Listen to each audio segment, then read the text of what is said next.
Welcome back to the Traders Network show, broadcasting worldwide from Davos, Switzerland.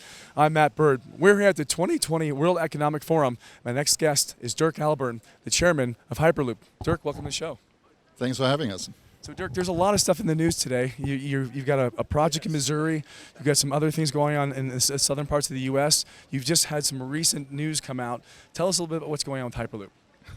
Well, we're in exciting. It's a really exciting times when it comes to mobility.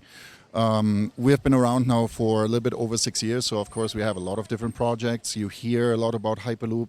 It's also part of how we're doing it through a community, right? So getting it's a movement, really. That's what it had become, and you have efforts in the US, you have efforts in Europe, you have efforts in the Middle East. For us, mainly right now, we're finalizing the integration of the system in our R&D center in Toulouse. We have our first commercial agreement in Abu Dhabi. And as you just mentioned, we announced just a couple of weeks ago the finishing of the first interstate independent feasibility study that was done in the US. So it's a study that has been done between Cleveland, Chicago, and Cleveland and Pittsburgh, together with over 80 stakeholders, completely independent, and the results are just amazing. Basically, they're confirming everything that we have said so far. I mean, so of course we knew, but having it from a third party and someone who's in this business and doing feasibility studies for high-speed train projects, confirming what we have always said is great, right? You threw out a few numbers earlier when we were talking a little bit offline. And from an economic development standpoint, a development project like the Hyperloop must be staggering for the local economy. Why are we going to see some more progressive movement in the near future? Yeah, I mean, of course, now that we have the results, and as we talked earlier, the results are really amazing. We're talking about roughly 900,000 new jobs that are not directly related to the system or the construction of the system. So it has a huge impact on the corridor.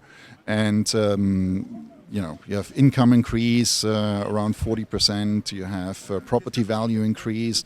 Obviously, with that come additional tax income. So the government is happy about that as well.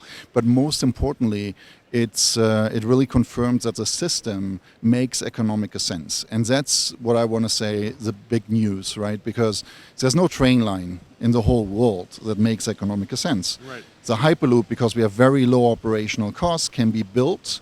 Your investors, so private investors can build it and can get their money back, and then you can actually generate income, and that changes infrastructure completely. I mean, in the US, as you know, we don't have the best infrastructure, right? So infrastructure is lacking. You need to maintain it, and it's partially because it's very, very expensive to maintain it. And so the Hyperloop, if you want so, is a completely new class of infrastructure. Well, it's definitely an evolution of technology on all levels. And I mean, we have a very brick and mortar infrastructure in the U.S. It's been around for quite some time, and it's served its purpose, but it's now time for obviously something new and more efficient. What's next for Hyperloop? So, as I mentioned earlier, we're finishing our integration in Toulouse. We already have agreements for the first commercial line in the Emirates in Abu Dhabi. The big hurdle to overcome is regulation. So we have been working a lot with regulators around the world. We presented the safety guidelines that we did together with TÜV Süd to the DOT in Washington. We're working in Europe with the European Council on creating the regulatory framework. And we've been even working with Munich Re, the largest reinsurance company in the world, and to be able to insure the system, which is a very important step when it comes to commercialization. So now that all of these steps have been done, we just need to continue working. We're looking forward to moving the first people inside the Hyperloop. Yeah. We're looking forward to start construction in Abu Dhabi. So 2020 is going to be a big year. Wow, 2020 in Abu Dhabi. What can people do to advocate for the Hyperloop? I know there's a big movement online right now. There's a lot of people, advocating for it to come to local areas. What can people do if they wanted to come to their area? What do they do? So we have a very unique model as a company by itself, which, by the way, is a Harvard case study. So We have over 800 people and over 50 companies that are working together with us and are working in exchange for a participation in the company for stock options. So that's really what makes it a movement. And so obviously if someone has ideas about new technologies and how we can make the product better, and I'm not just talking about the capsule that moves inside the tube, but we have a unique opportunity to build a transportation system the way it should be done in 2020.